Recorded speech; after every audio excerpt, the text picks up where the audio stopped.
So, Bairam.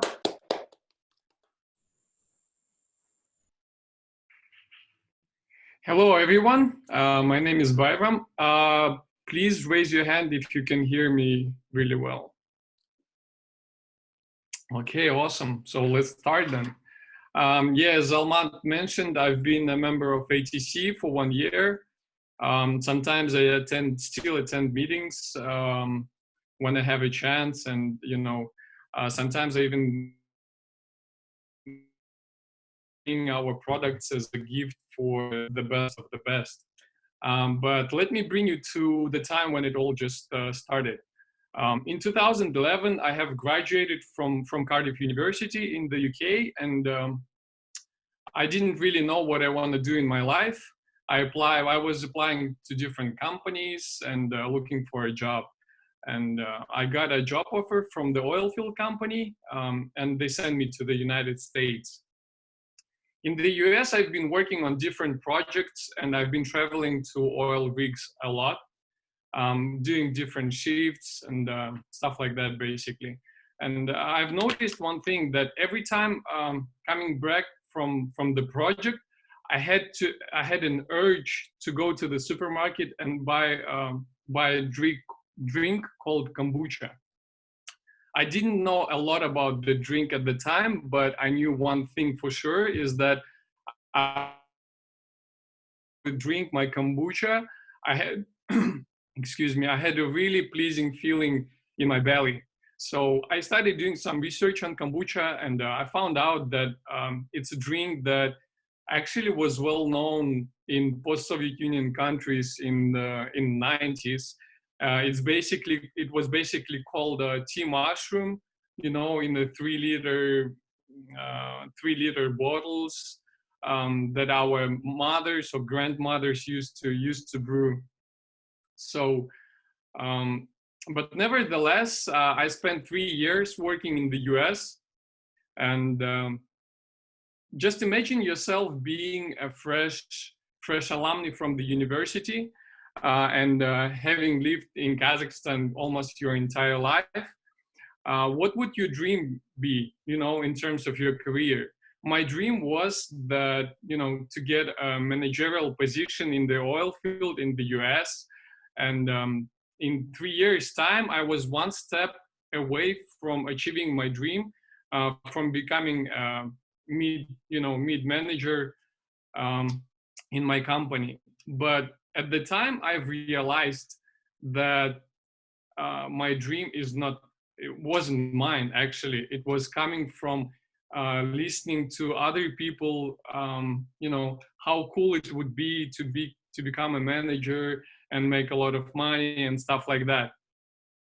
I would like you to ask yourself 3 simple questions. First one, whatever you're doing with your life, I mean, career-wise at the moment, is it actually what you want, or maybe what other people around you wanted, or maybe something that is considered to be cool? Question number 2, imagine that somebody would offer you, to choose between 2 things. First thing, you can make, let's say, 5 million tenge per month, or you can, do whatever you want and, still make some money, or do whatever you enjoy. And for those who chose, but please be really honest with yourself. And for those who chose 5 million tenges instead of doing what they want, just imagine how long would it take you before you got really, really tired from doing something that you don't really enjoy on a daily basis. I'll give you like 26 seconds to think about this and to reflect. Living in the quarantine is actually a good opportunity, because you have a lot of time to spend with your family, with yourself, and ask questions like this and try to be honest.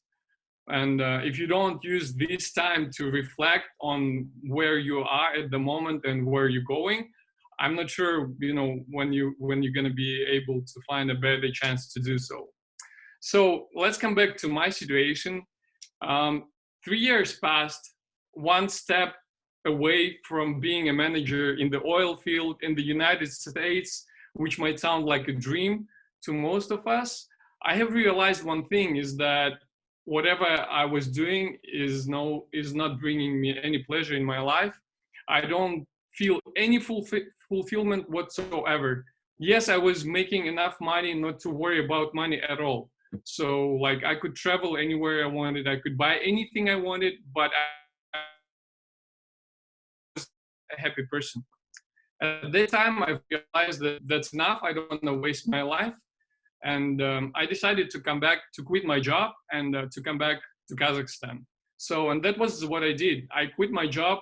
All my friends, my colleagues thought that I'm crazy, especially knowing that I'm so close to achieving what I really wanted for so long.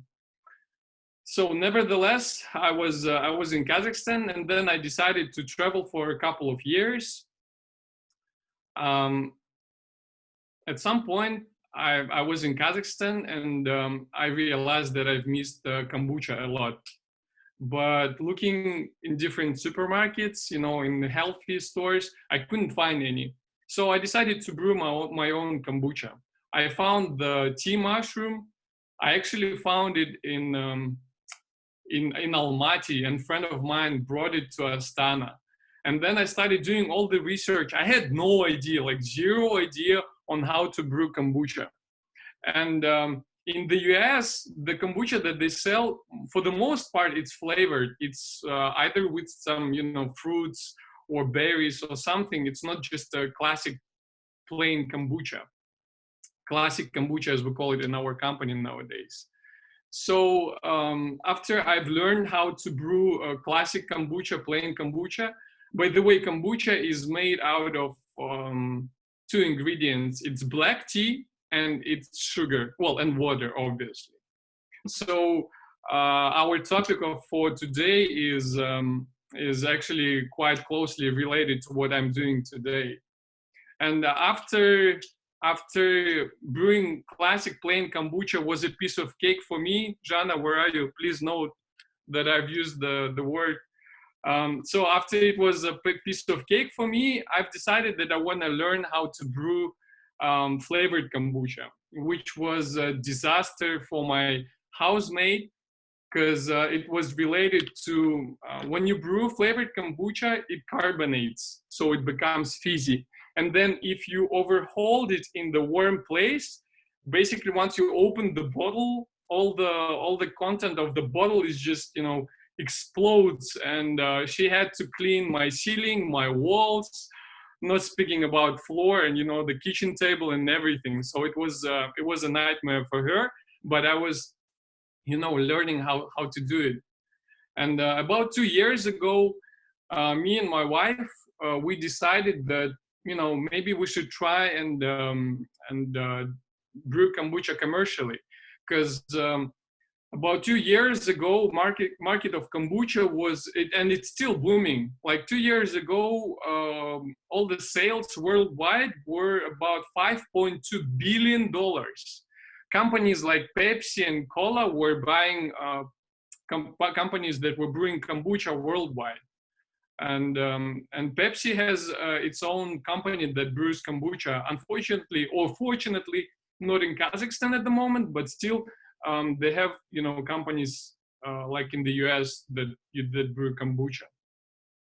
So, but then, it was quite successful, but we decided that we want to travel. We have been traveling for 1 year, and last year we finally decided that we want to launch kombucha as a project, as a business. And yeah, so let me show you what kombucha looks like nowadays. That's one of the lines.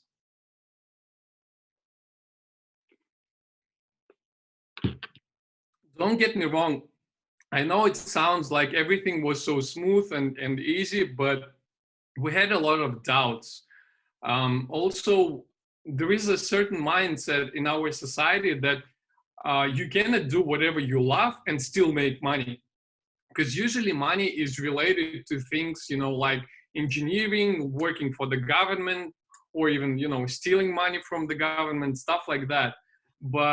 And we had to overpass all those, you know, all those fears, all those limits in our head. But the realization that I had, the insight that I had many years ago was that money isn't that important.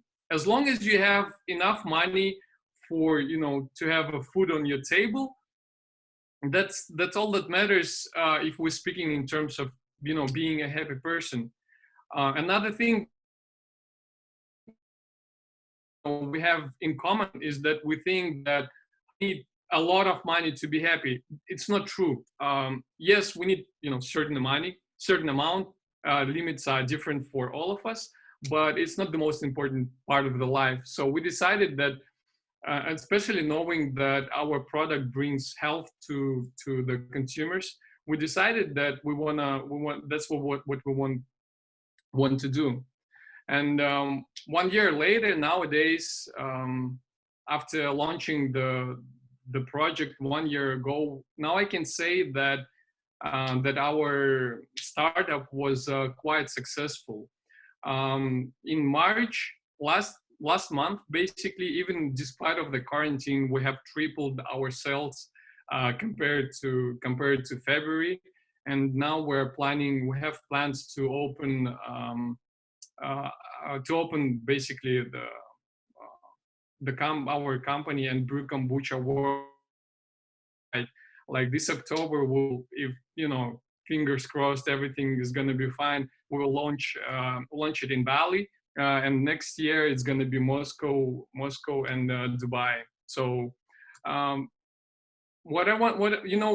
the goal of my speech today is to encourage each and every one of you to maybe not to quit your job and start your project just like we did, but at least consider it as an option and think about all the happiness that you're gonna get when you start working on something that you sincerely love to do.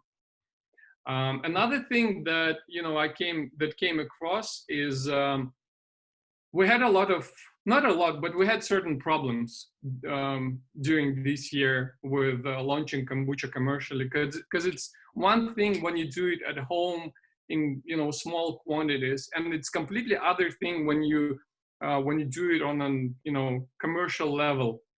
There are things that come up that you have no idea that would come up, and if you think that you need some amount of preparation before you can do something, you are lying to yourself, because there is no way you can anticipate all the problems you're going to meet on your path.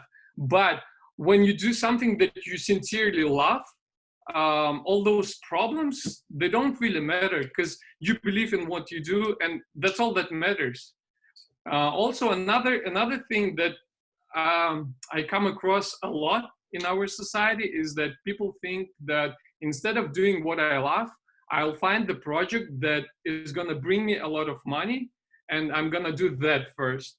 And unfortunately, that doesn't work as well.